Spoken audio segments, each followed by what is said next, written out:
Hey, Geekscapists, welcome to a brand new Geekscape podcast. I'm Jonathan London, your host. If this is your first Geekscape, strap yourselves in for some pop culture talk, movies, video games, comic books, TV, and in this instant, we're going to be talking a lot of music. My good friend Kevin McCaffrey is in from Singapore, and he's got a brand new band called Best Laid Plan. You can listen to it. Oh, I'm sorry, you just did. Our intro music that you've been listening to for months is the first track on the Best Laid Plan EP that's currently up on all streaming services. We're going to talk a bit about the EP, putting it together remotely because Kevin's in Singapore. His bandmates are, I don't even know where they are, but we're going to find out, all over the map. And we're going to talk about music. We're going to talk about movies, video games, comic books, TV, all of that stuff. So this is the place to be if you want to talk some pop culture. Some new stuff. It's crazy. There's new stuff every week.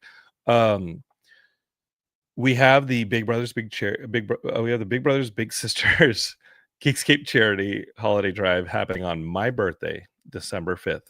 So it's going to happen on all our Geekscape channels. So for sure YouTube, but all the streaming channels. It's going to be a long charity, like 12 plus hours. Matt Kelly has the whole thing locked down. There's going to be a Geekscape episode as part of it. You're not going to want to miss it. And we have a blast doing that because the entire network's involved. So the whole Geekscape network is making content for that live stream. In that live stream, we've got musical guests, all sorts of things. We're going to have Best Laid Plan play next year with maybe a pre-recorded video or something and send it in and have it be part of the charity stream. But every year, Geekscape gets together for some good. And we raise some money donating. You can actually go to geekscapegives.com right now, and you can donate if you want to get a head start. We have our goal each year, and it's just a blast seeing all the content that the Geekscape network provides. I think we have like 40, 50 shows now. I can't even keep track of it. Matt Kelly's a madman. I gave him the keys to the network, and not a day goes by where I regret a single decision because he loves it, and I love passionate people. Speaking of drives and things that we're doing, Paul London, Hear the Prophecy Part 2, the second issue, and what is going to be a 6-issue series. I hate to tell you, I'm going to get real annoying making a 6-issue series, and we're only on the second issue, is on Kickstarter right now. If you go to herooftheprophecy.com, you'll end up on the Kickstarter page for Paul London, Hear the Prophecy. As of the recording of this, we're at 65% of the goal. Nah, that ain't gonna cut it, dog. We didn't make 65% of a comic. We made 100% of the comic. It's got 2 more pages of the last comic. So we're going to need your help in getting there and paying for it. Comic's done. We're just refilling the coffers here. So we set up for issue number 3. There's also a Super Action Man comic that we paid for that is being drawn right now. So we got multiple comic books coming out from Geekscape. And as we pay for these things, which we love, it's a passion, we're not going to stop. We want to sell them to you through Kickstarter, or at the Geekscape booth at Comic-Con or wherever. And that helps us pay for the next one. And it's not a perfect business. It's just we're storytellers. And we love telling stories. So we love getting those in your hands more than anything. But it's nice to not totally lose our shirts when we're doing it. That might be my mom in the background. If you heard a door open, I've got my mom here for Thanksgiving. And we delayed this episode recording live. Oh, that's Heidi. Hey, gorgeous. How are you doing? About an hour before this recording started, really up until 30 minutes before this recording happened, I had both my mom and my brother here having dinner with Ophelia, with Heidi. And it was just fucking insanity. The Thanksgiving crunch is on. It's insane having everyone here in my place and hosting with a newborn, with a toddler. But it's like Heidi and I are the adults. Let's count it off. We got a toddler. There's my brother Paul, who professionally took chairs to the head for a decade plus, and my mom, who some days are better than others. She's perfectly healthy, but needs some assistance. So I kindly told Kevin in Singapore, hey man, can we push an hour? Because it's insane. This is an insane place. About an hour ago, and there's Ophelia just under camera walking around. So this is Geekscape. We're gonna now get to Geekscaping. We talked hear the prophecy, go help us with our goal. Geekscape Gives, be ready for the Geekscape live stream coming up on the 5th. And that's that. This is Geekscape. Let me run the credits. Let's get ourselves a Geekscaping. Let's come back with Kevin McCaffrey from Singapore talking punk rock, movies, TV, comics, and best laid plan. How's it sound? Let's go.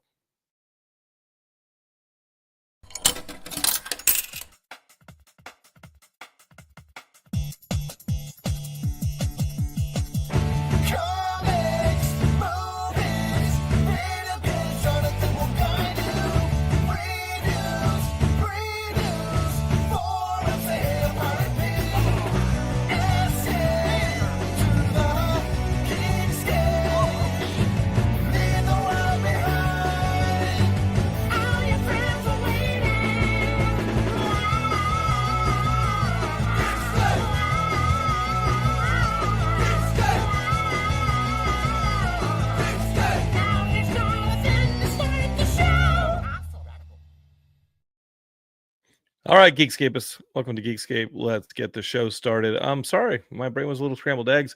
I promise to keep it together. I've been doing this for a while. I've been broadcasting for over 20 years, and I started broadcasting with a man that is on the show now. I'm going to add him. His name is Kevin McCaffrey. We started college radio together. And the greatest thing about it is we pretty much finish each other's sentences. So at times I will be hosting this episode, and sometimes he's going to be hosting the episode because we started college radio together. We had a show for 4 years on both the college radio and on WXPN 88.5 Philadelphia. And rock and roll. Here's Kevin, and he's in Singapore right now. Hey man, welcome to the show from Singapore. Yes. The sound effect. And that is actually in the back of my room. There's a guy back there that just does that for these moments. What is his name? What's his name? I don't want to go there. The only thing that popped in my mind can't be said on radio. What's his name? Hey man, Pirate Pete. It's Pirate Pete. It's Pirate Pete from the intro. Dude. How long have you been in Singapore, Kevin? Oh man, this will be my 5th year. I was in Manila for 5 years before that. I was in Japan for 3 years before that. I was in Taiwan for 2 years before that. So I'm basically Asian. My wife's Filipina, so I can say that. That's authorized. The other thing that we're doing new this episode that I didn't say anything is YouTubers get a chance to watch this in both landscape and vertical. Like all this stuff is being added way too aggressively, but it's happening. Jason Elliott in Houston says, "What up, Mr. JL? Happy early Thanksgiving to you and your family. Thank you. The insanity started 2 days early with Paul and my mom coming over for dinner tonight. My mom's staying here, but Paul came over and we had dinner, and it was just it's too much. So like Thanksgiving, I don't know. It's too much. My mom is always like, she's a little underfoot, like trying to help, but it doesn't help. It just like she just gets in the way. How's your mom doing? I haven't seen your mom in a long time. Like, is she like that? She's awesome. So both my parents are back in the States, Arizona, California. That's where I'm originally from. But yeah, they're doing great. But she doesn't do that thing where she's like, Juanito, where does it go? And then she puts it where it doesn't go. My mom does lots of things, and at this point, I just learned to tolerate them. Great thing, Mom, if you're out there watching, because I'm sure she will be. I love you. But that's just life. That's just what happens. It's just easier for me to be like, hey, Mom, like, you're not in charge anymore. Like, I don't think you've been in charge for 30 years. Like, I need you to, like, I'll do this thing where she wants to take photos of the kid or videos of the kid. Like, they love each other. Ophelia loves her Wita. My mother loves Ophelia. But my mom doesn't live here. She wants to make videos and movies or photos to take with her. And so I'll be like, hey, can you watch Ophelia real quick? I'm going to run this trash outside, which will take 1 minute. I'm going to dump it and I'll be right back. And I'll walk out the front door. And my mom will come to the door and be like, wait, where are you going? And I was like, I looked at you in the face from a foot away and told you where I was going. But the second I walk away, because she's on the phone the whole time. She's like a teenager or something. Like, she's on the phone. And this is the scary part. As I walk out the door, Ophelia wants to know where daddy's going. And so she's going to walk out the freaking door. I don't want my toddler. My mom can walk out the door. Toddler cannot walk out the door. Don't want the toddler walking out the door.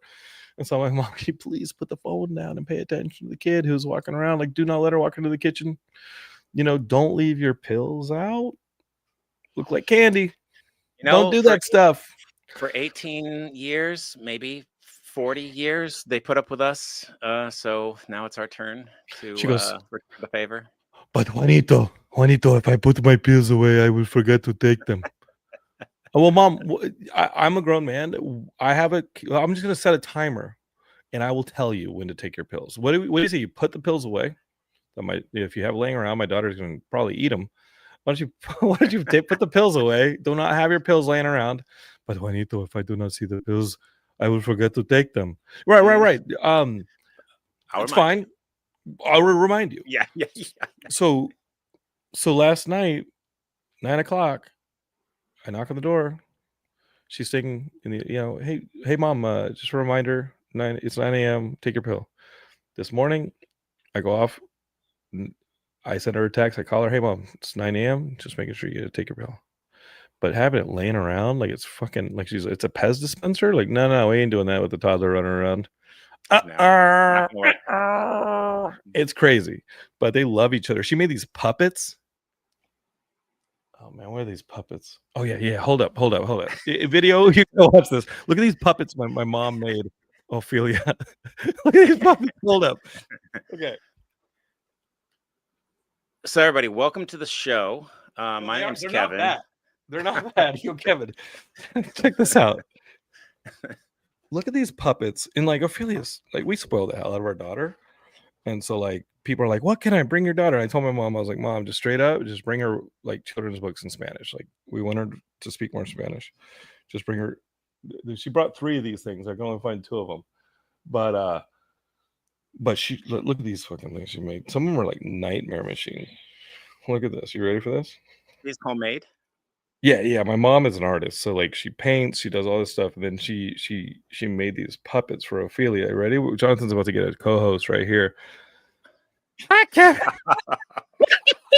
So like she made these. Well, come on, that's sweet. It's not that's bad, sweet. right? You gotta, awesome. You gotta appreciate that. She does it, right? So Paul and I were like, last night, Paul and I have these puppets, right? And there's a dog one, right? Let me put the other puppet on the other hand. So we got these puppets, and you got Paul and I, and you've seen Paul and I together, and Paul's over, and we got these puppets, and we're going, hola, ¿cómo estás, Ophelia? We're doing these 2 puppets, right? Do they have names? Are there names? No, not yet. Okay. So Ophelia, like she's so sweet. She will like hug the puppet. She'll like take the puppet and she'll hug him and be like, oh, sweet. Or she'll like, kiss the puppet, or she'll try and pet the dog. She calls dogs like because she sees a dog and she goes, wah, wah. And then but then she knows it's not human. She knows this is not this is not a living. She doesn't think that she knows this isn't a living creature. So look what she does. And of course, Paul's holding this puppet, and Ophelia walks over it and is like, touching the puppet. And then Ophelia's just like, there's your tongue, and just rips the tongue out. And so Paul is sitting there with the puppet going, hey, how you doing? Da, da, da, da. And then suddenly Ophelia, like fucking Game of Thrones, cuts the tongue off. Like the puppet's like,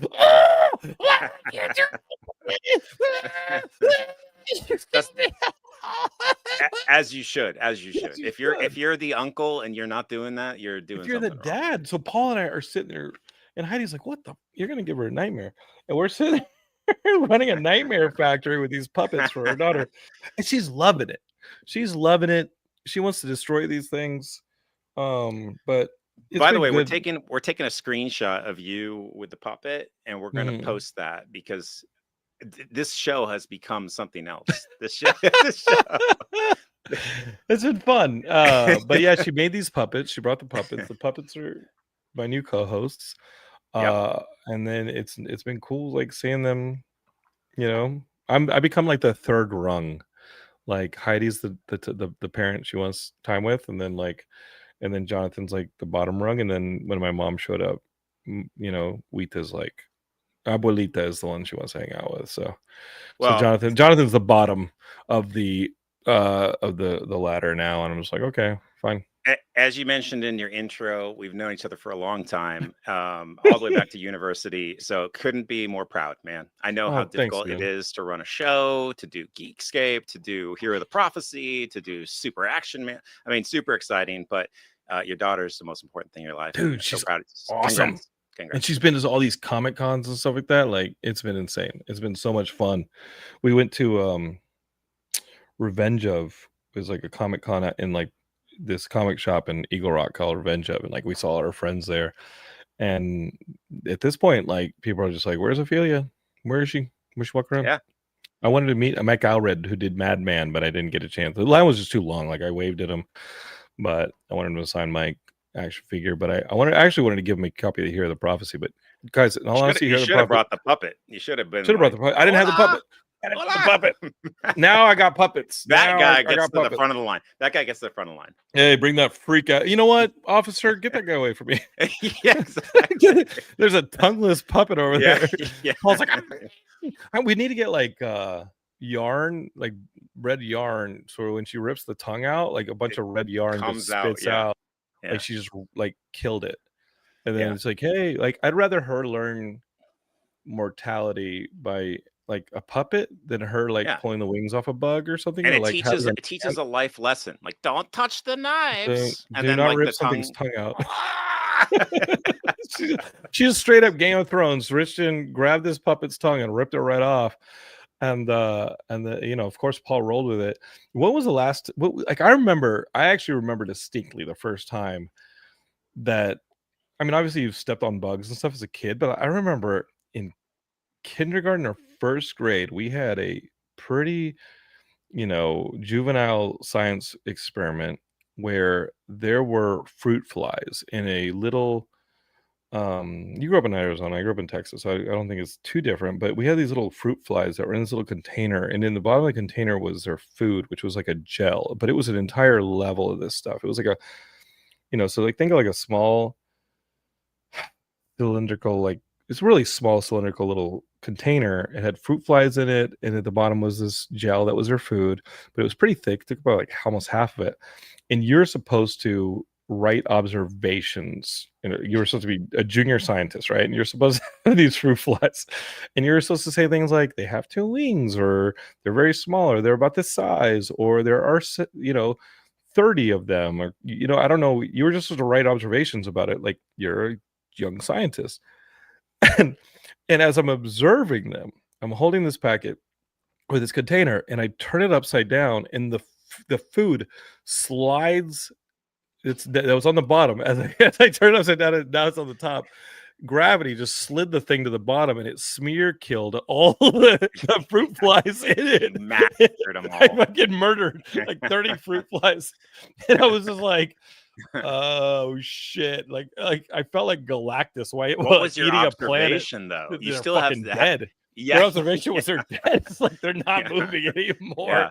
And I just remember having this fucking guilt, like I just wiped out this family of fruit flies. Like, oh my god! And they were all scared. And like when I looked underneath, like they're all like underneath this little pallet of food, and I was like, oh well. I'm sure there's like a Rick and Morty episode about that. Can I get another one? And now like I can't even play Pikmin and let them die.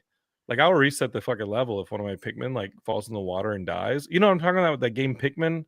Yeah, I don't know. Okay, Pikmin's like a Game Boy, like a Nintendo game, and you lead this troop of little plant creatures that you grow on an alien planet, but they help you like break down barriers.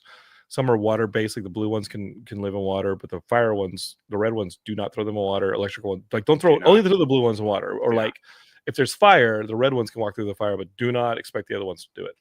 And so using like their little elemental strengths and weaknesses, you have to navigate this place and like grab resources and explore and all that stuff. But like and toss them at enemies and things like that. But if you use the wrong ones, they start dying, and as they die, they go and you see their little ghosts wisp up into the air. Like you Dude. see their souls leave their body, and it's traumatizing as hell. And you're just That's like, like no! that old video game Lemmings. Did you ever play Oh Lemmings? yes, of course, You literally launch them of off cliffs course, to like form dude. a human bridge. It's Yeah, yeah, and like if you aren't, anybody if who you played don't Lemmings out legit, there, you probably are in line for Medicare pretty soon. if you But, don't legit, if you don't legit look out and like if you don't legit like play. I mean, Lemmings was my game back in the day, yeah, but I tried. We tried on the Christmas stream that we're doing again. Like I think the first or second Christmas stream, we were looking for games to play online to like show the audience, and they were Christmas themed. And I said, you guys should play Christmas themed Lemmings. Remember there was a Christmas themed Lemmings. Holy that's a deep cut. holy shit, is that hard now? Like like now that you like spoiled with better video games, Lemmings is actually pretty annoying to play. Let me show you this. All of those old school games, I think we've had this conversation, like Battletoads, Well, toughest game Battletoads was ever invented. never Ever going to invented. happen. Battletoads was never going to be an easy game. And By the the way, only time I audience, beat, we beat it. We yeah, beat the it. only time I Excuse beat it, me. How did we beat it? a fucking emulator, dude. We cheated so hard. What was the name of the emulator? Oh, I actually don't know. Nesticle. Because for all of you who don't know, the NES, Nintendo Entertainment System, is emulating that, so they call it the Nesticle. Okay, so this is the like these are the Pikmin right here from like Pikmin Oh, 2. okay, Like, so okay. these are the Pikmin, I and like so that. like, oh yeah, but I get like attached to them, little creatures. So like, I get sad when the Pikmin die, and they have a like lemmings. They have a really hostile environment, and so like the poison lemming is purple, I think. The red one, the blue one. There's a little poison lemming, I think, is the white one. Electrical one is the yellow, and like you got to use them when you the environment calls for it. But if you do them wrong, or like one of the creatures in the environment like finds them and starts No eating them, way. No I way. can't. I reset the day. Reset. We're done. I can't live with that. It's. I love those. I love those games. For all you viewers out there, you probably also know Harvest Moon. Like Oh yeah. anything that requires like an emotional investment. That's like my game, dude. Like I've toiled over this Cabbage Patch for hours. Dude, In order you played that religiously senior year on the, N64. the dumbest games of all No, time. no, no, no. I literally was so dumb. I imported the Japanese like Pokemon trainer battle in Japanese. So I didn't know how to play it. So I just like randomly mashed buttons hoping I could defeat my Poke trainer. Well, let's talk that. Because I remember summer '99. I gave you a Game Boy Color with Hell Pokemon yeah. Blue, Hell yeah. and I Classic. got myself a Game Boy Color Pokemon Red because we were like, and you could link them. You could link them. And when I finished Pokemon Red and I got that Mewtwo, I went to Pokemon Yellow, and I got another Mewtwo, and I doubled up the Mewtwo. It was before no doubles. Jonathan didn't care. You beat something. He beat his Mewtwo when you use like 75% of your Pokemon trying to take out a Mewtwo. Well, guess what? Here's another Mewtwo. And then we got the OG. You got the OG game of OG game. That's like the best game. Pokemon Arena for N64. We could see these fools in 3D. But it was Japanese. I had to import it. They didn't have an English version. So I'm sitting here. So we're in your apartment playing that?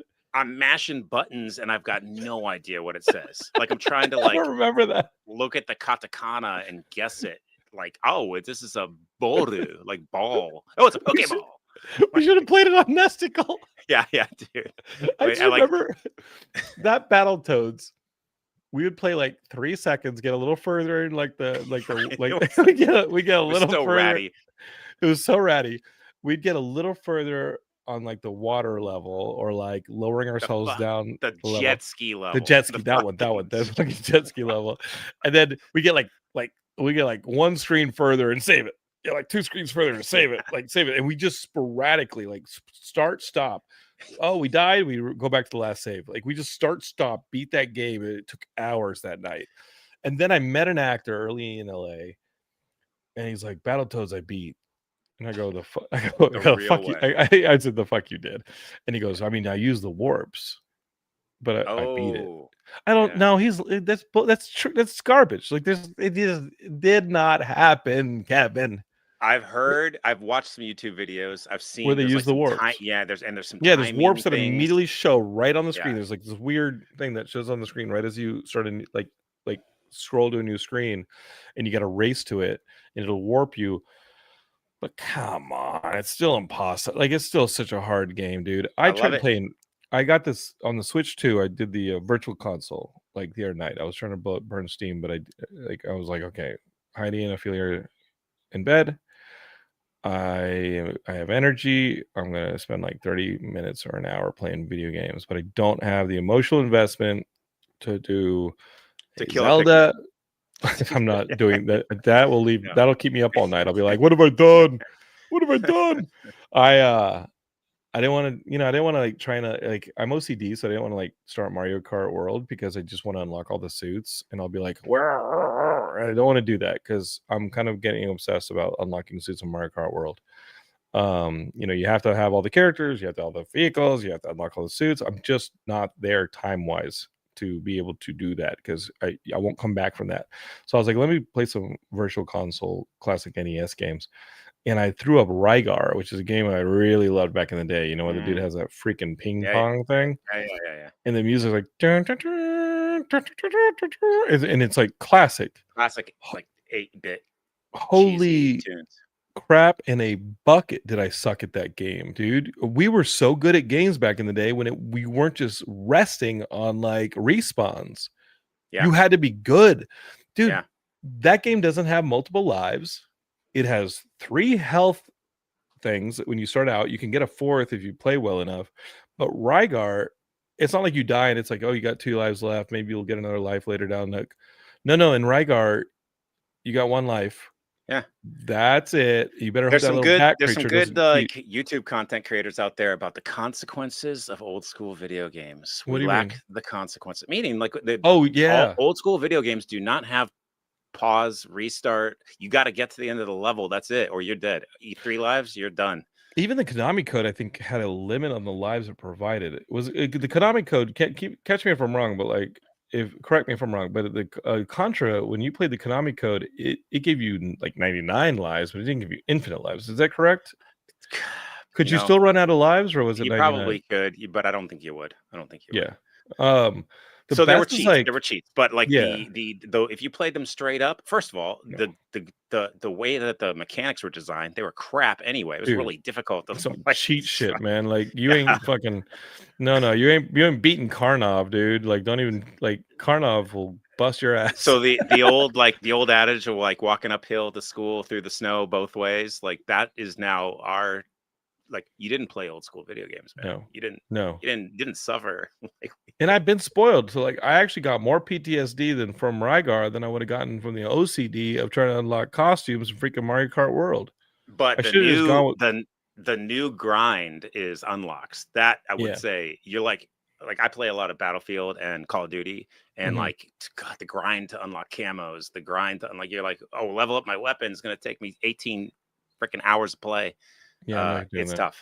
Yeah, I think the closest I would get to an FPS game at this day and age would be like a Star Wars Battlefront or something like that. Like that's sick. I love that stuff. I played with the idea of doing like Marvel Legends or something like that, but again, like the grind to get good at any of those games when a GTA 6 is just right around the corner with 4 more years waiting. Like you can just do that. I'm looking forward to that. That's gonna too. That's a black hole. It's a black hole. Yeah, but it's a black hole. It's not gonna happen, Kevin. Like that game is delayed, and they keep saying it's gonna be late 2026. Do you actually believe that? Like, we're gonna have Kevin move back to the States before we get GTA 6. Oh, you will. I'm coming back February. Please. So for anybody who's in the Bay Area, look me up. February 2026. It's truth. No, get out of here. You've been saying no. Come on, you've been saying that, man. It's confirmed. Wait. Are you for real? Because I talked to you 2 days, like a day or two February. ago. I told you that February. No, you said that your work that is having you come to the States wants you to hire and find and hire and train your replacement. Yeah, but that's going to happen like next month. So by February-ish, I'll be gone. So back to the band and everything. We're super excited because we're coming back to a group of musicians and artists and producers who are gonna Rock Nerd Radio in the comments. 30 lives. You only got 30 lives with the Contra code. You know what? Respect Rock Nerd Radio. And we Didn't know still that off beat the the top of my head. game. We were still I good thought enough it to was beat like the game. 99. I thought it was 99. No I idea. thought, but if it was only 30, then shit, man, we were pimps. We were Yeah. good. Yeah. You Yeah. know? Well, nowadays the reactions are a little bit slower, so you got to play the game differently.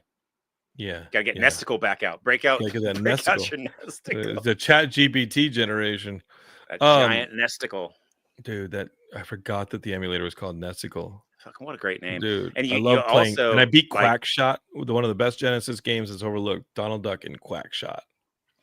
oh wow, He's shooting plungers at the wall. Yeah, dude, you saw me beat that game. Like, because Kevin and I didn't have like friends beyond each other. We would just spend nights playing emulators and talking about what we're going to do on the radio and making up silly characters and stuff like that. And we would X-Wing just versus play. TIE Fighter. Dude, Spent many hours on that. Monkey Island 4. Monkey Island, yes. Leisure Yes. Suit Larry.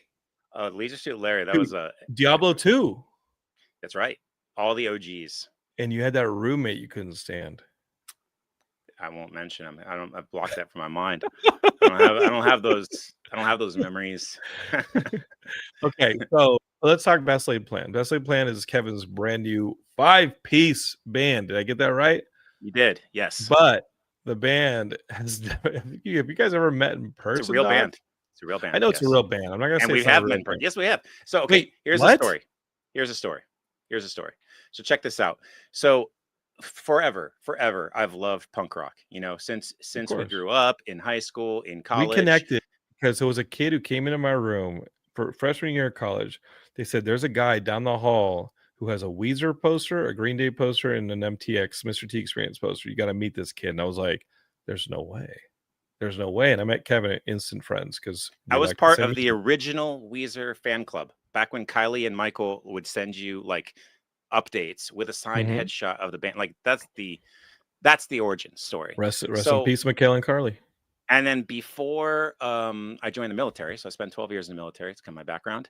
I was working for a professional recording studio. All I wanted to do was play music for the rest of my life. I got fired from that job, which is a whole nother story. But you showed up with a surfboard. Yeah, you got fired and immediately bought a surfboard. What else is there to do? You Just were go out and lose you yourself. were well lose ahead. In the waves. You were well ahead of grind culture, rising grind culture. You were like, rising, fuck it, I'm buying a surfboard. Yeah, I still have that surfboard, by the way. It's in storage somewhere. But so I joined the military, and what people don't know about the military is that becomes your life. You lose all your hobbies, you lose all everything that you do revolves around the military. But in the back of my mind, I'm always like, I got to come back to this idea because I had songs that I hadn't done. I had like all these like little recordings here and there. So during COVID, that was the time I'm like, okay, this is it. I'm finally going to put together all this stuff I've been compiling over the years. And I just so happened to meet two guys in Singapore, one of which was we were in a cover band together. We did like Weezer and other like tunes. And then another guy who knew Saves the Day. And Saves the Day, for all the listeners who don't know, was a really influential East Coast punk band that we kind of took its roots from hardcore and inspired a lot of like the 2000s era punk evolution. So that kind of like Warped Tour vibe. So like, I was like, dude, Saves the Day? Like, what's the chances I meet somebody in Singapore who likes Saves the Day? So all throughout COVID, when it was like restricted here, you could only have one person over to your house. That's it. And they had to like register with the government and all this bullshit. We just wrote songs. That's all we did. So like real guys wrote these songs with me. So we were a trio originally. And then they had to leave. So the US Embassy guy wrote. US Embassy guy rotated back to like another assignment. The guy who was a Saves the Day fan went off to get his master's at some, I don't remember what school, but nice school. And so we still in touch every day. We're still in touch. But then it was like on me. We had recorded all these demos, but it obviously wasn't finished. I couldn't release it. So the original plan was, okay, I'll just do it all myself and I'll release it. So I mixed it, I mastered it, and I released 2 singles. And I sung on all the albums. And it just wasn't the quality I wanted. Like, I think I knew we could do better. So finally I came back to this. Sing some for us right now. Came back to this. That's why I took myself off the album, buddy. No, I'm still on it. So like I'm in the background, I'm doing background singing, but I'm not consistent enough to be a great lead singer. So I found this guy online. Oh, actually, back up a little bit. Okay. For those of you who are listening who have ever heard of the band called Dynamite Boy, This Yeah. is one of the best punk rock bands that never got enough attention in Agreed. Austin, Texas. And John knew them growing up. And so we had a really close connection with these guys. And their lead singer is, I think, one of the best in the business. Such a Oh, great thanks. writer, such a great singer. I just And talked to Sean 2 weeks ago. yeah. And so He worked for Mondo, and then he worked for Mondo, the toy company, no, he worked for Funko, and Funko just went bankrupt. But he worked for Funko, then started working for Funko, like, games division, how'd which is they go now bankrupt, dude? I love these dude, things. Funkos were everything. I know, but they went bankrupt. It's too much. And then now he works for Goliath, which is the game division that split off from Funko. And so we talked about doing some stuff together, but it hasn't materialized. It's all good. But I talked to Sean like 2 weeks ago or a week ago. He's awesome. So I had created this song that was totally an homage to his band, Dynamite Boy, because I just loved that band growing up. And I had this idea that was very Dynamite Boy. So I reached out to John and I said, hey, John, do you have Sean's contact email? I would love for him to sing on this track. Because remember, I had all this material that I sung on, but it didn't really fit. And unfortunately, he couldn't do it. So I found this guy online who's in England, by the way. He's actually a UK guy. And he sounds just like Sean. And and I was like, hey, his name's Dan. And I was like, Dan, Okay. would you be interested in doing a couple songs? So we did a couple together. And I was like, damn, actually, he's awesome. So then we did a couple more songs. And I was like, you know what, Dan, let's just do this whole catalog, this whole back catalog that I've got. Let's like roll out 6 as like a test press and we'll do the whole thing up. So we did. And then I kind of needed a live drummer because the original drummer, we did it all on like an electronic kit, which if you know anything about music production, they sound really great. You could barely tell the difference, but it's not live drums, right? It's very different sound. So I got put in touch with a guy named Gideon Berger, who was the drummer for Useless ID, which was a band back in the 2000s for Fat Records. Yeah. Well, Really nice guy. I love the Really Useless nice ID guy. guys. So like that whole NoFX, scene, he was really a part of it in the Bay Area. And so he helped me do the live session drums. So back to the band. Is it a 5-piece? Are they real people? Yeah, they're very real people. All of them played a part in either writing it or helping me with the production of it. But Kevin, you guys have never been together in the same room, have you? The 3 of us, the original 3, when we wrote all of these songs, we did. But now the kind of spread out band, no, we haven't. And so this is kind of where I came to like, how do I promote this? I'm doing this as a DIY. I'm self-funding it. Everything is coming out from this little home studio. That's it. Yeah. That's what I'm using. And I decided let's create a concept where these are anime characters because I love anime. You and I love comics. I was a One Piece fan before it was even a thing. Let's do comics and let's tell a story and let's do something that is more than just music. And so that's where the narrative of this band came about. And if you go to our website, which I'll pitch later, there's a whole storyline and there's a whole kind of evolution of this band. But the main concept is they're rebels in this distant future dystopian planet where a one world government has taken over. And the only way to express that rebellion, that revolution is through their music.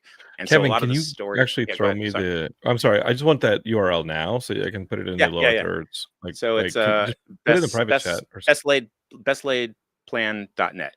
So very easy to remember. Okay, cool. Like geekscape.net, but it's bestlaidplan.net. Yeah. I got you, dog. I got you, dog. Why am I saying that? I have no idea why I'm saying that. And and also like watching Jonathan over the last 20 years for your viewers out there is very inspiring because this is another guy who is doing everything DIY for something he really loves. Didn't want to be DIY this long, but here he is. Have you seen the puppets? Whoa. Yeah. Don't touch the knives. Zing, zing. Me and Matt Kelly, just birds of a feather, fell together. But yeah, it was a long process. So if you start from COVID and you track it until when it released, so it released on November 21st, roughly 4 years, which is so sad to say, but it's because it went through all these different evolutions. And what's awesome is, and what I'm so proud of, is that this is 100% a labor of love and involved at every step of the process. So anybody out there who has a passion, who doesn't think they can do it without a team and you can do it. It takes 4 years. it takes a long time. It takes a long time. But it's totally possible. And especially nowadays, with all the ways you can digitally record stuff and send files back and forth. it's never going to be like a professional release. You're never going to get that kind of quality. But hopefully that's what the second album is for. So this is the entry. This is the toe into the water. I don't know, man. I think this album rips, and these songs kick ass. I love the intro. I love that. I love using your first song on Geekscape as the intro. And I got to tell you, I think every song is really damn good, and you can hear like the stuff like the Useless ID influence and things like that.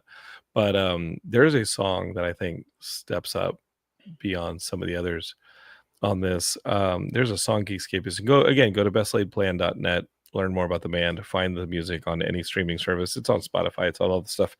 Best Laid Plan. There's a song that immediately jumped out. I think this song's awesome. If we were to do a music video, and I'd love to do a music video, it's Nobody Wears Shorts in Japan. There's a song called Nobody Wears Shorts in Japan.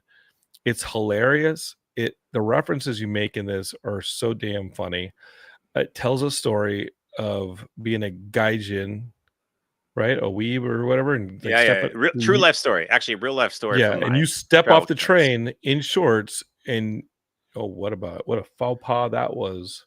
Tell the story there. Bro, this is for real. Like, if you ever go to Japan, and I hope everybody gets a chance, because it's bonkers. It's amazing. It's exactly what you dreamed of and more. It's just so cool. Especially if you go to like a nerd-centric cultural center place where like Akihabara, where they've got all sorts of anime and stuff. It's just so cool. But nobody fucking wears shorts in Japan. Like, it is weird, dude. It could be 100 degrees outside and people are walking around in pants. So I was living in Okinawa. I was in the military. And you're 6'3", and I'm white kid with red hair. For those of you who don't know, Okinawa is like the Hawaii of Japan. So people are there in board shorts and like surfer bro and so that's what I was used to. I was wearing a bright orange t-shirt and shorts. And so I fly into Tokyo. I'm like, yeah, I'm just gonna explore the city. Yeah, it's so cool. And I completely look like a fucking turd in a punch bowl, dude. There is a saying in Japan that the raised blade of grass gets cut. Kind of like the bent nail kind of theory. And like, I was the fucking raised piece of blade of grass, dude. Like, everybody was looking at me like, what are you, you stupid idiot foreigner. So I had this like theory for years that maybe it was just that day. But every time I went to Japan, nobody wears shorts. If you look around, anybody wearing a short, I challenge you to do this. Go right now and Google Japan street crossing, and everybody you see wearing shorts will be foreigners. There will not be a single Japanese person wearing. Hold on. Crayon Shin-chan wears shorts. Look at the little guy. What are you talking about? Okay. Kids are different. Kids are wearing Crayon Shin-chan's wearing shorts. School uniform. Their school uniform is shorts sometimes. I keep Crayon Shin-chan on my desk, and he's wearing shorts. But an adult. You're also a 6'3", not just an adult male. You're like Shaquille O'Neal in Japan. You're walking around like freaking. The only other person in Japan as tall as you is freaking. Who knows? But you're 6'3" walking around. So yeah, it's a fun song. So like, I think part of what I want to do. I want to do. By the way, that's unreleased. That'll be on the second album. So that's not on the EP. That song's not on the EP. No, it's not. I checked out the EP. Wait, what did you send me a website and that song's on there? Oh, yeah. I sent you those. Those are demos for the second album. Get the fuck out of here. Yeah. It sounds great. But it's great. I said it to Matt Kelly. I said it to Matt Kelly. Perfect. Well, he loves it, dude. Use it.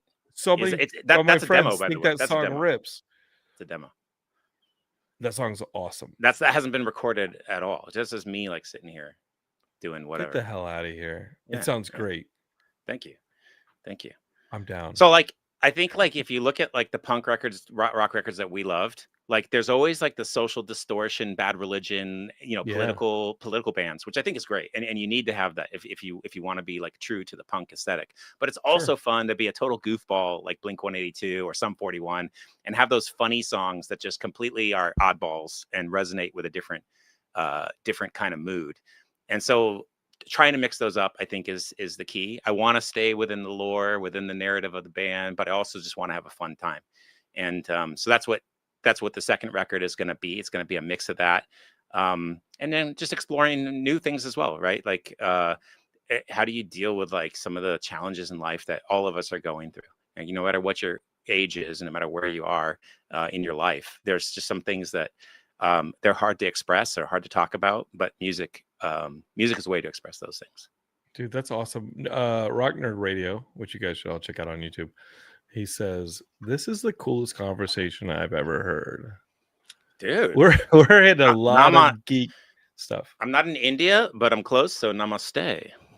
Namaste, my friend, which namaste. Means thank you. In Singapore, actually, really interesting. Yeah, go for it. Singapore, if nobody's ever been to Singapore, it is one of the very few places where Indian culture, Muslim culture, Chinese culture, British culture, it all lives here together. It's like literally outside my door, there's a church, there's a Buddhist temple, there's a Chinese, like kind of Confucian temple, and then there's a mosque, like within a city block. And it's the coolest thing.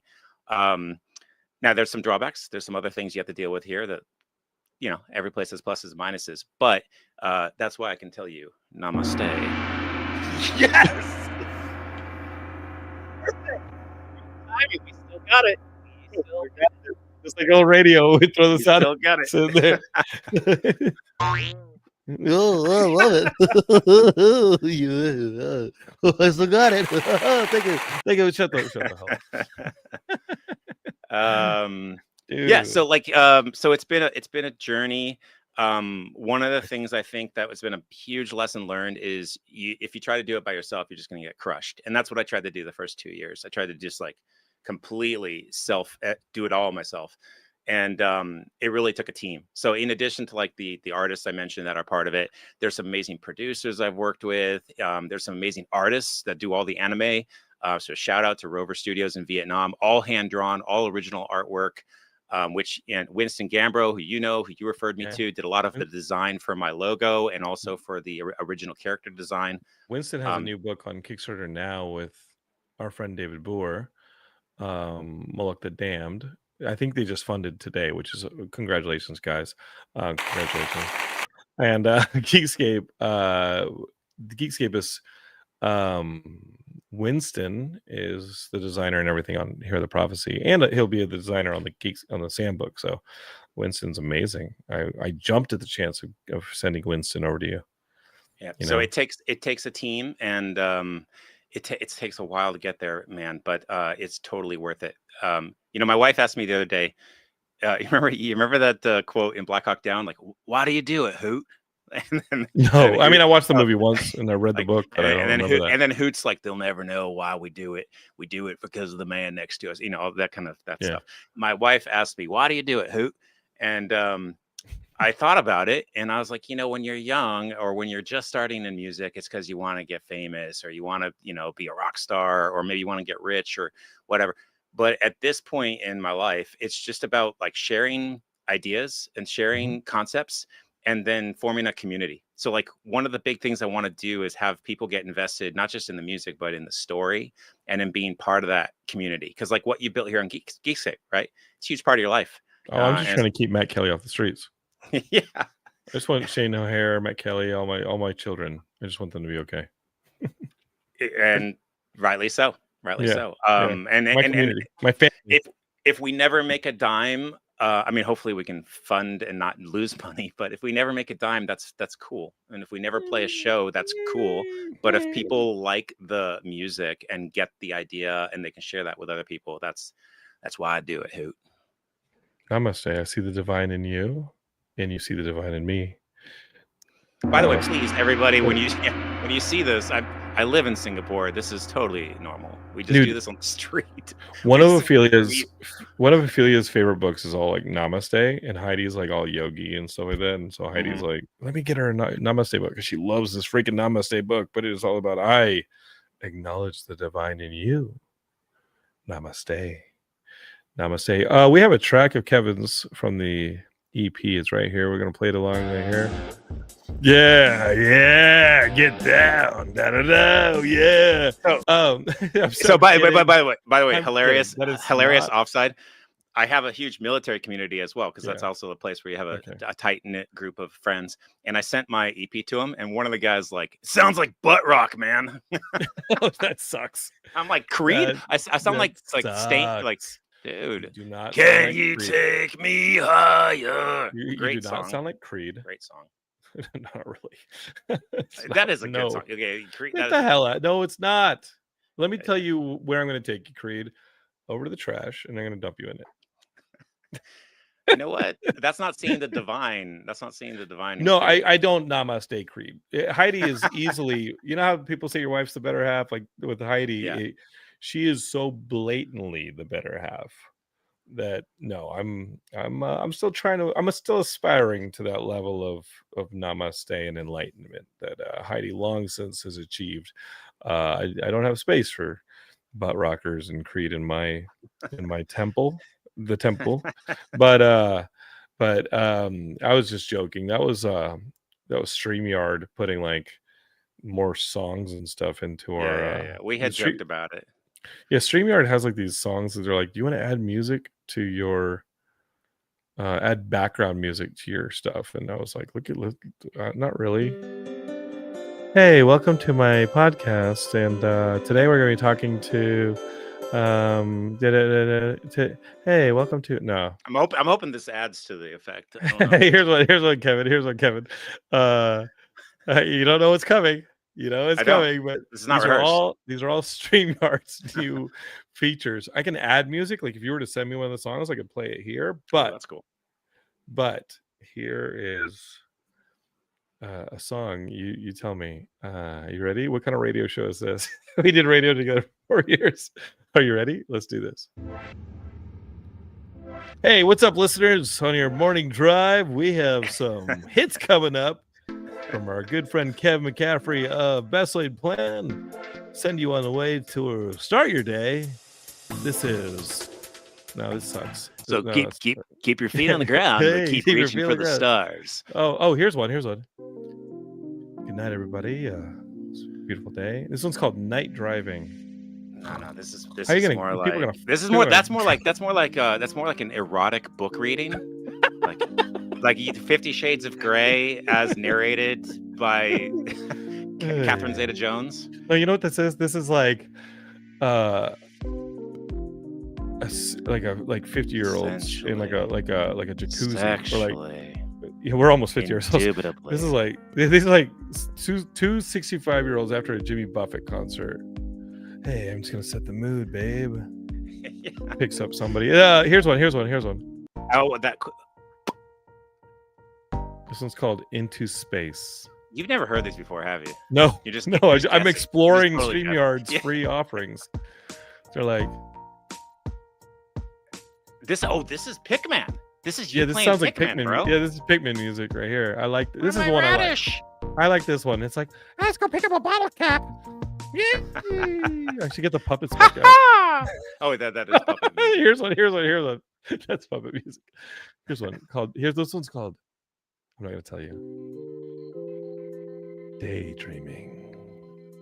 Okay. These aren't. No offense, these are not exciting. I'm pretty sure these are AI generated. Yeah. Oh, here's one.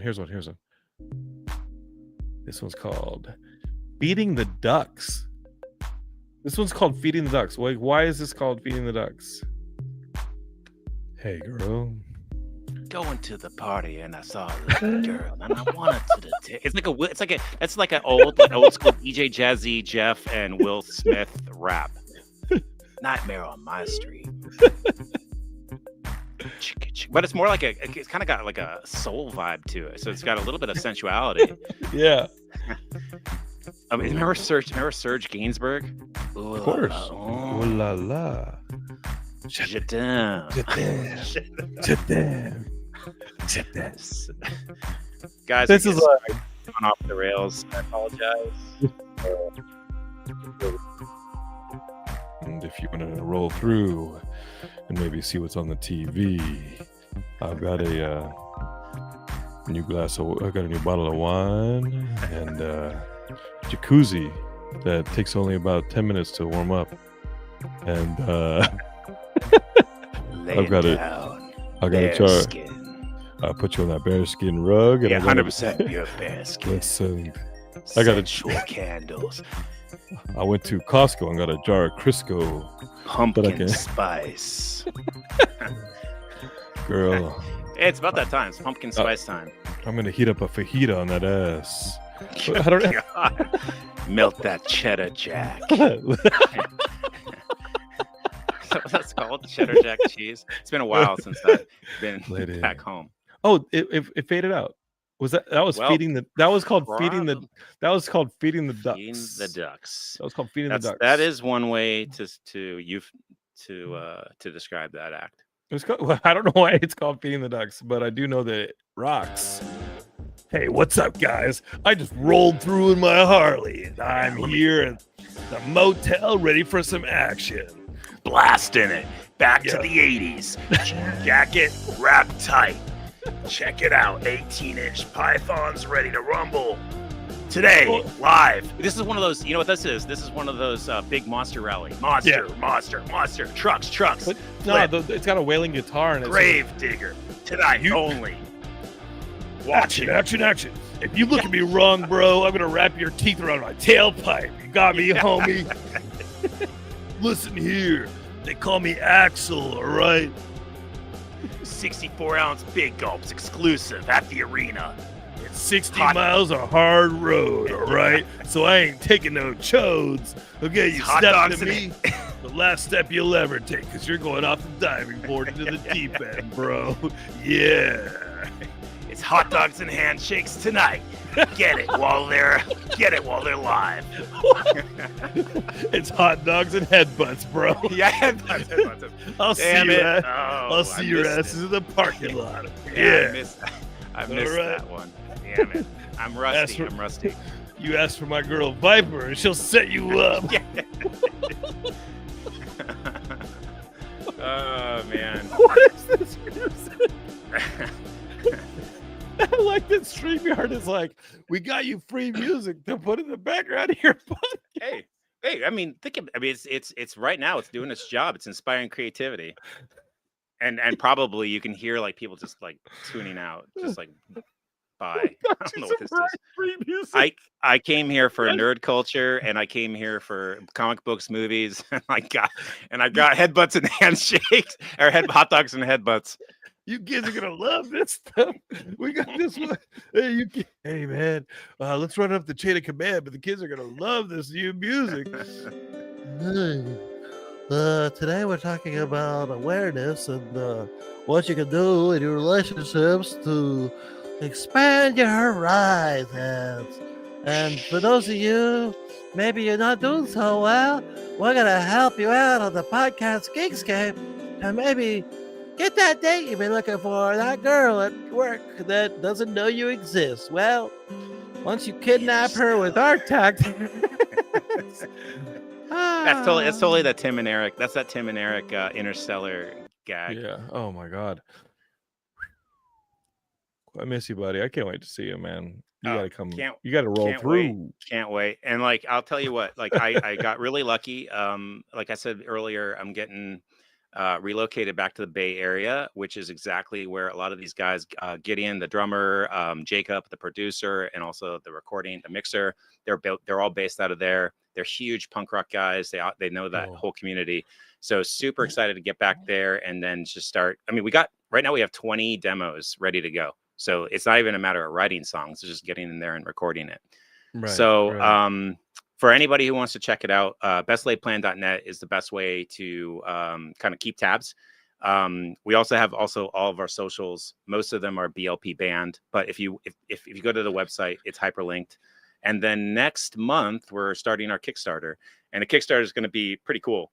It's going to have vinyl pressings of the EP. It's going to have t-shirts, merch, stickers, but then it's also going to have contributions towards the second album. So for example, if you want to write your own song, there's 3 limited slots where you and I can write a song together, and it could be featured on the next album. I got one right here. Anyway, I got this song, Hot Dogs and Headbutts. Hey man, chodes hit the road because I'm coming through. You got me.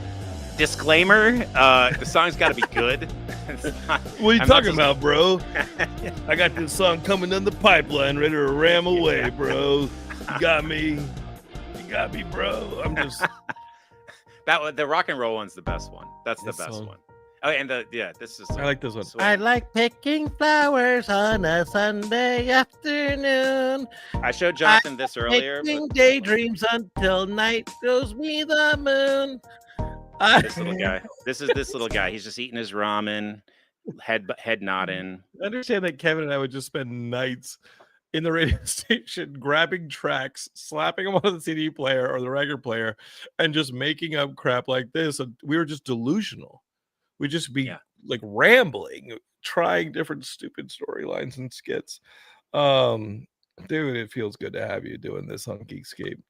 It's fun, and it's a blast from the past. Like, I think everybody who grew up in our era of that 1990s, 2000s, like, there's a nostalgia to it that's legit, because we didn't have smartphones. We didn't have, I mean, we had internet, but we didn't have it the way people do now. And there was just a different vibe to that era in how music was, how radio was, how all of our entertainment was consumed. So I think it's fun to bring that back. And I think it's fun to kind of, and like, that's what this music is about as well. It's kind of exploring that same era. Because I like eating lollipops, and I like bonbons too. And I like on my pogo stick and hopping over to you. And I like raindrops and rainbows and my best friend Bonnie Roo. Just kidding. There's a good skit, the berries and cream skit. So I think we've already berries and cream. What? Berries and cream. I'm a little boy who loves berries and cream. No, I like. That's from Kids in the Hall. What's that from? I don't know who did it. I don't know. I like. I thought you were gonna do the molasses song from Over the Garden Wall, which is the other one. Shit. Will Ferrell does a really funny one in one of his movies where he does the little kid in the sweatshop, like the little boy with his lollipop in the sweatshop. Listen, Kevin. I can't do this show forever, even though we've been doing this show specifically for 25 years. In our heads. Come back. Get on the same freaking coast as me, the same time zone as me, and let's do this more often, because I lost my co-host for 20 plus years, and it's like I don't have a limb. It's like missing a limb. All right. Let's find a way to get you on Geekscape more. Let's get you back here in January, February, and let's collab more, baby. Let's use some best laid plans and hear the prophecy. And I'll tell you what, you said next month for the Kickstarter. I hope that month you're talking about is actually January or February, because holidays eat up everybody's dollar. Ooh, and I wanted, I'll tell you, I wanted to do the Hear the Prophecy Kickstarter in January, February. But as I said in the last episode, Geekscape, is you can go back and hear it. The reason the Hear the Prophecy Kickstarter, where you can go to heartheprophecy.com and check out the Kickstarter for issue 2 right now. The reason I think that it's having some, it's doing fine. It'll fund with your help, Geekscapists, and I'm confident that we're going to run with it. But Thanksgiving, which we're in the week now, is here in the States, it's hard to get some dollars out of people who are traveling, and their attention is with family. They're not in front of the computer. They're not in front of their smartphone. I hope they're not paying attention to your Kickstarter. So that's really hard. It's kind of a dead zone. And then going into Christmas travel again, all that stuff, like their dollars are elsewhere. They're not necessarily going to be running into it. That stuff kind of frees up a little bit more in January, February. We had a successful launch in February that took us into March, and we had a successful campaign. This campaign that we're in for issue 2 is a little bit more of a war, and it's fine. I haven't been fighting too hard, and we are 65+% of the way there. But we had to do it now because issue 3 is being worked on now, and we don't want to back up the timeline. I said that last week on the show with Tom Hoskinson, our artist, who was my guest, and I love him. We don't want to back up issue 3 because I'm waiting strategically for like the best perfect time to do issue 2's Kickstarter. Like issue 2's Kickstarter had to do an issue like now, so we could have issue 3 in a better time, and then issue 4, issue 5, issue 6. There's a Sam comic. There's other comics coming from Geekscape that I'm not involved in. We are trying to build something here, like a little imprint for comics coming from us in our brains. So thank you for your support. HearTheProphecy.com is the best way to support us currently. Yep. And I will tell you, I am your #1 fan. I've got the signed, autographed copy of issue #1, and I'm already subscribed for issue #2. So, brother, check it out. You're in issue #2. Oh, that's right. I actually am. You're actually I in issue number 2. my Kickstarter ripped off your idea because it's an anime band. You get to get drawn into our next album liner. So I ripped off your idea. You didn't rip off. You think that I didn't see that from like 17 other comic book Yeah. Kickstarters that are doing that. There's a ton of comic book Kickstarter. Every comic book Kickstarter says get drawn into my issue. What I don't like is when somebody's like, "We'll draw you in our issue," and you're like a tiny person in a crowd. And I'm like, yo, what the hell is that? You saw one of the frames that you're in, one of the panels that you're in. You're like, you're like a third of the panel, and the other panel you're in just as much of that panel, if not more. So if you pay for our $300 package of Hear the Prophecy 2 to put your visage, to put your face in Hear the Prophecy 3, you ain't getting a background character in a crowd shot. You're getting Tom Hoskinson drawing you properly in a really cool. I'll throw you some lines. You're going to get some action probably. There's one donor for issue 2, and Tom knows this, I wasn't happy with her prominence in the frame. I thought she got buried. And sorry, like that's how the scene was the scene, and like there's so I'm taking that character, I'm gonna put her in issue 3 free of charge because I'm not happy that and Tom gets it. Like, there's only so much space on a page. That's the way to do it. You got to respect. I'm putting her in issue 3. The investment. I wasn't down. I was like, this girl paid $250, $300 to be in a comic. You can see her in the background holding a knife. Like, no, that ain't playing. All good. She needed to be just some action. So, Geekscapists, we're not gonna. We love you. Like, we've been with you for 20 years. We're not gonna do you like that. And just like I'm not gonna recommend trash to you guys. And that's why you're gonna go to bestlaidplan.net and you're gonna check out Kevin's band. You're gonna find out all the streaming. If you like Akira, if you like Ghost in the Shell, if you like Tank Girl from your from your comic book days, you're gonna love the anime. And if you like Blink-182, Green Day, Alkaline Trio, Saves the Day, the Epitaph bands, you're gonna like the music. I would say the Epitaph bands, the Hopeless bands, all the skate punk bands were kind of what you're channeling, and I love that stuff, dude. I love your music. And then stay tuned for the Kickstarter, and also stay tuned. I've got an awesome playlist that's got all of the things that we love from like the influences, both modern and old, but like Spotify playlist that is just killer. Put it on and you'll never have to listen to another playlist again. So all that stuff is going up on the website. Check it out, or follow us on socials, BLP Band, anywhere that you have a social media account. Dude, thanks for coming on. I've been digging a lot of that stuff recently. I think my next script is in that world. Yeah. And Nobody Wears Shorts in Japan is coming to you on the next album. So if you want to see that one, John got a sneak peek, but it's going to be sick. It's going to be sick. I love that song. Can't wait for that song to be done properly. It rips already. Love you, dude. Geekscapists, we'll see you next week. And again, Circle. Do we see you next week? I think actually the next episode you're going to get is December 5th live as part of the charity stream for Big Brothers Big Sisters. Go to geekscapegives.com and see more about that. But we are streaming all live on December 5th. It's my birthday. It's the day to give. I want you guys to be a part of it. Where a lot of the Geekscape shows are present on that one. So check out the Geekscape stream on December 5th for Big Brothers Big Sisters. Yeah, happy early birthday. Happy early birthday. Thanks, big body. What I really want people to do is order copies of issue 2 of Hear the Prophecy. Yeah. Thanks, big buddy. If you weren't there in the beginning, you'll have no idea why that came out. But watch the whole episode. Psychopath. All right. Bye, Kev. Love you, dude. See ya, buddy. Thanks for having me. Bye. Bye.